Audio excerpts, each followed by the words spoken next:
What's up, everybody? It's your boy, Let Us Pray. Hope you're having a blessed and prosperous day on this Thursday, man. Patriots and Giants game about to start. Giants are limping into this contest, man.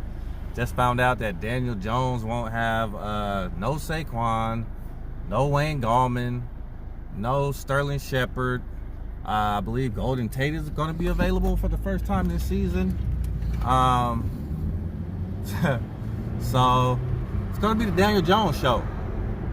Patriots are going to be able to lock in and key in on him, which doesn't bode well for Mr. Jones. Patriots have, I believe, the #1 defense in the league this season so far. So could be a rough night for Big Blue.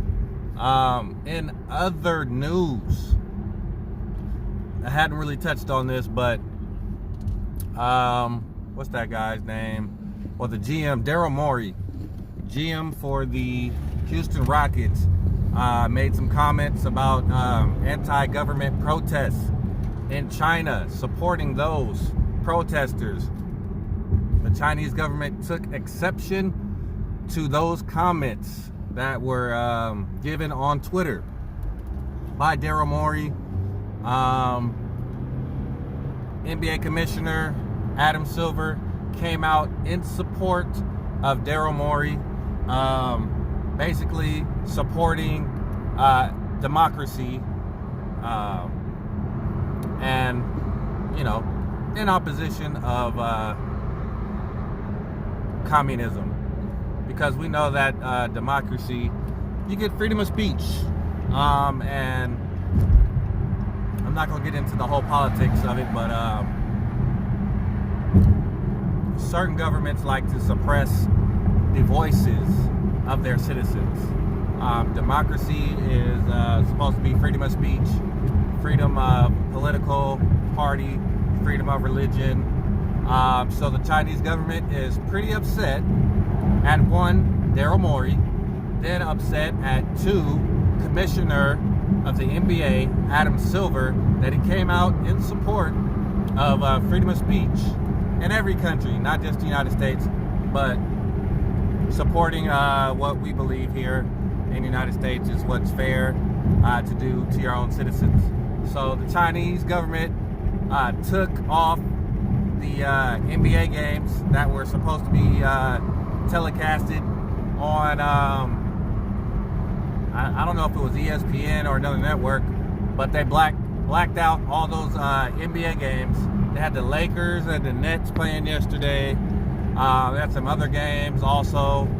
So the players were supposed to go to some of the schools there in China and do some meet and greets, and those events were also canceled.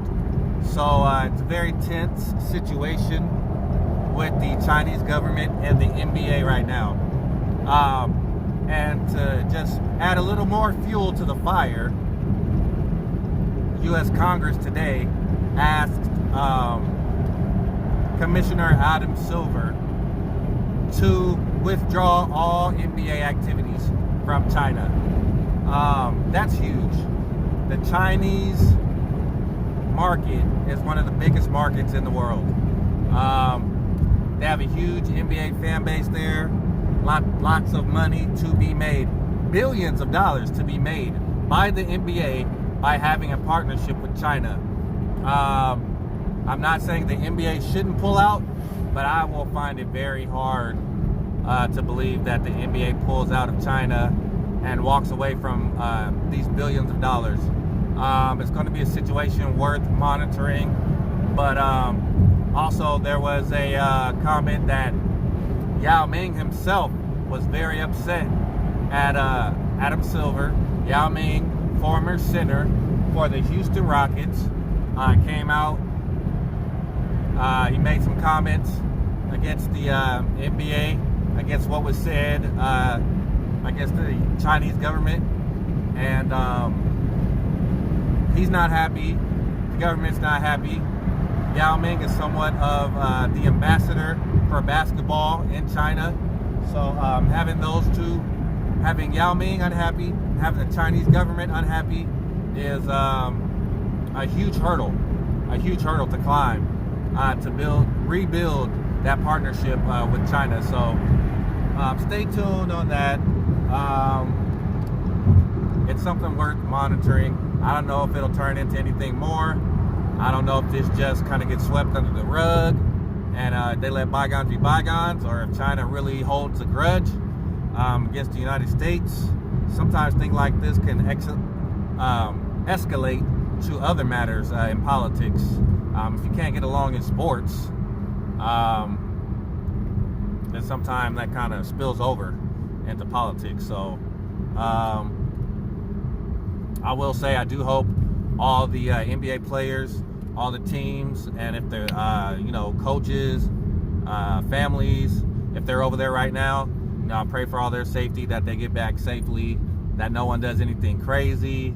There was a fan out there that was supposedly protesting against the government, and then there was actually a fan reportedly today that said some explicit things in China, a Chinese fan, towards the U.S. government. So things seem like they're kind of heating up, and it's going to be up to the NBA and the Chinese government to kind of get together, sit down, and to hopefully squash, this beef, squash this fire, extinguish it before it really gets built up and it gets out of control, and possibility of someone getting hurt or somebody doing something stupid. So it's your boy, Let Us Pray. Hope you're having a great Thursday evening. Tomorrow is Friday. TGIF, we gonna clap it up. Patriots versus the Giants tonight. Tom Brady, get the swag on. Who else can get their swag on tonight? James White, he's on my fantasy football team. So let's get it done, Patriots. Patriots defense, we're looking for 2 pick sixes and a forced fumble from Daniel Jones so I can win this fantasy football matchup. Hope you guys are having a great Thursday evening. Drive safely. Take care. If you're listening in the Bay Area, hopefully you have all your electricity right now. Hopefully your lights didn't get turned out. I don't know anyone who's been affected so far by the rolling blackout of PG&E, but if that has affected you, hopefully you get your power restored quickly. So boy, let us pray. Hope you have a blessed and prosperous day. Peace, and we out.